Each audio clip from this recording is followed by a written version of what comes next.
Hey, what's up, guys, and welcome back to Lazy Couch Thoughts. Today's pretty depressing. We might have probably just saw Drew Brees play his last game ever. The last time he's in the Superdome. Last time he's ever wearing the black and gold. I've been giving this a lot of thought. I really didn't want to record today, but I think I owe it to people who do follow me to kind of share this depression kind of with them. I don't even want to talk about the game. I'll probably write a long season review tomorrow. If you want to check that out, you can. Just go check out in the bio. I'll have my website where the blogs will be. But I kind of just want to talk about just Drew. I think as Saints fans, we forget how bad we had it before Drew and Sean got here in 2006. If you go back and look at the 15 years prior, the quarterback play was, let's say, less than mediocre. It was bad. It was really bad. Before Drew and Sean got here, I mean, Aaron Brooks was the best quarterback since Archie Manning, and we all know what Aaron Brooks really was. He was the first guy to win a playoff game for us, like, ever. And then you go from that and you go to a first ballot, surefire Hall of Famer, holds every record ever for a quarterback, and Drew Brees, and he wins a championship for a city that so desperately needed it, who was still recovering from Katrina, who was still dealing with just poverty and crime and everything else that New Orleans was dealing with. It gave us a sense of unity, something to unite behind. Drew Brees gave us that. And as much as we needed Drew needed us. Drew was coming off, he wasn't even a first round pick. The Chargers let him go after his injury, saying, like, look, dude, we don't think you'll ever be good again.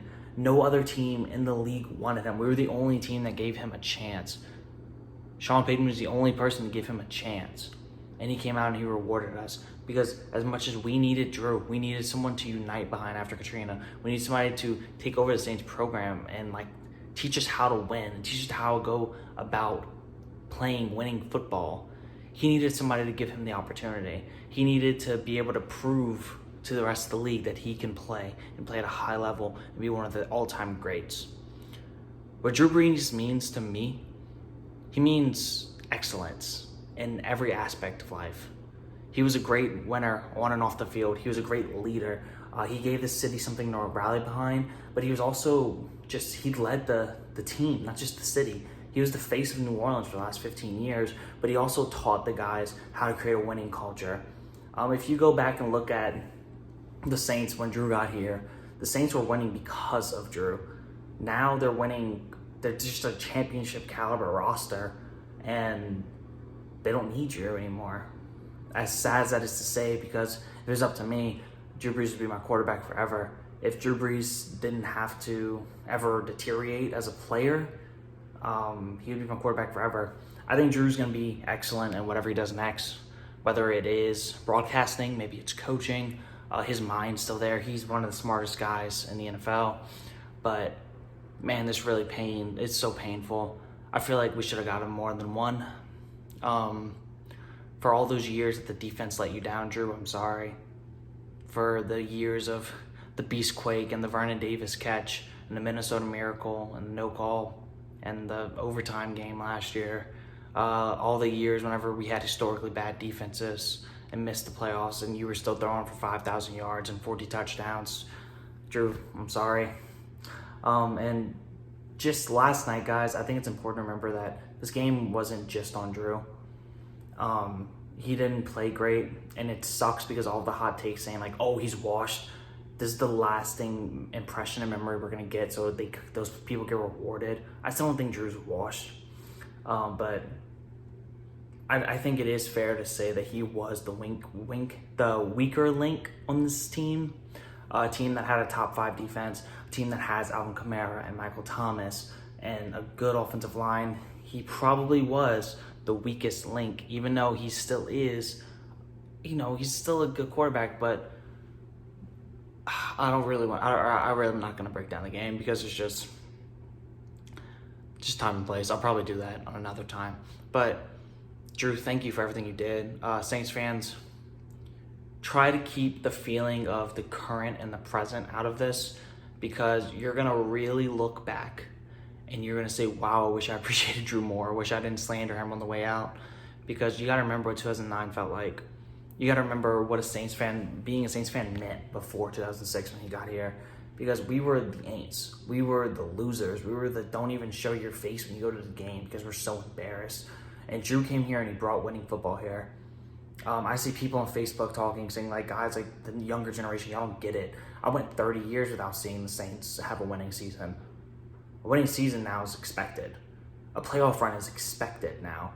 And the Saints have a very weird, uncertain offseason. They have a projected $95 million over the cap. They have to replace a lot of scouting stuff, a lot of front office work, and a lot of coaches. And this is going to be a very weird offseason. It's going to be very doom and gloom, and we're going to see how we recover. I don't know who's going to be the quarterback next year. Maybe it's Taysom. Maybe it's Jameis. Maybe it's Matt Stafford. Maybe it's Deshaun Watson. Maybe it's Dak Prescott. Maybe it's all these different guys. There's a lot of options. Maybe it's Jimmy Garoppolo. Maybe it's Kirk Cousins. But maybe it's a rookie. We don't know. But at the end of the day, we got to remember what Drew meant to us. And I understand a lot of people were hurt by his comments in June and July. I think that was probably eye-opening for a lot of people who may not have understood the message up until that point. And Drew seems to have learned from that. He seemed to take away from it. His comments ever since has been in full support of it. His comments ever since from his teammates were, yeah, we love Drew. He wasn't educated. We educated him, and now he's good. Now he's on our side. Like, he was never against us. He just didn't understand. So I think we need to be fair on both sides of the ball, saying like, look, you said something that you didn't understand. We corrected you. Now you understand. Now you're on our side.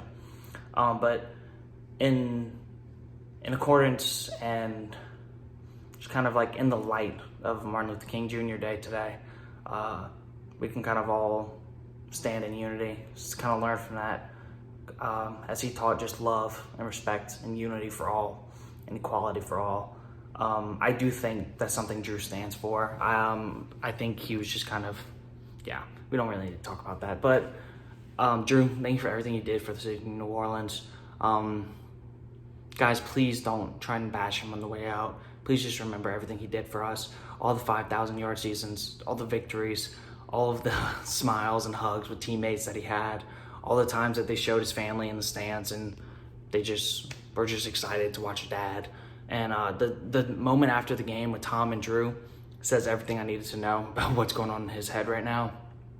With him staying with his family 2-3 hours after the game, just not wanting to leave, him waving to the Superdome, to the fans, and just kept looking back and looking back.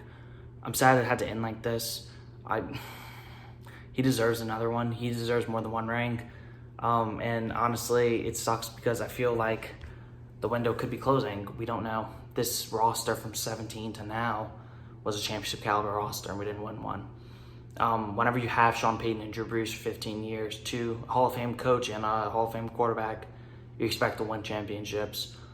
But I think it's important to remember just how far we've come and what they did for New Orleans football. They might have changed the course of New Orleans football forever. We have gone from the losers to we expect excellence. We expect winning seasons. Like, we don't cheer when we make the playoffs anymore. When we NFC South, we say, no, that's not it. That's expected, right? So Drew, thank you for everything. I love you so much. I wasn't planning on doing this video, but I just felt wrong if I wouldn't have. Anyways, guys, thank you for watching. Celebrate today with your family. Celebrate Drew. Remember Drew. And celebrate Martin Luther King Jr. Day as well. I'm honestly just very emotional. I'm kind of not able to think straight right now. Watching Drew go out like that sucks. And I think kind of everyone understands it's time for every side. And hopefully he can stick around the Saints and keep being the face that we kind of know, like keeping his face around, like keeping his family around, and keep doing great things for the city of New Orleans. But now it's kind of like the passing of the torch, and I wonder who's going to take the throne next. It's honestly looking like it's going to be like a Brandon Ingram or Zion that's kind of taking it. I mean, unless Deshaun Watson comes here, which would be awesome. But I'm very curious to see who takes over as like the leader of New Orleans, the face of New Orleans, in the wake of Drew leaving. Demario Davis has been pushing for that pretty hard lately, and I would love that. Demario's a great guy. But thank you guys for watching. I'll see you guys next week, And just, we love you, Drew.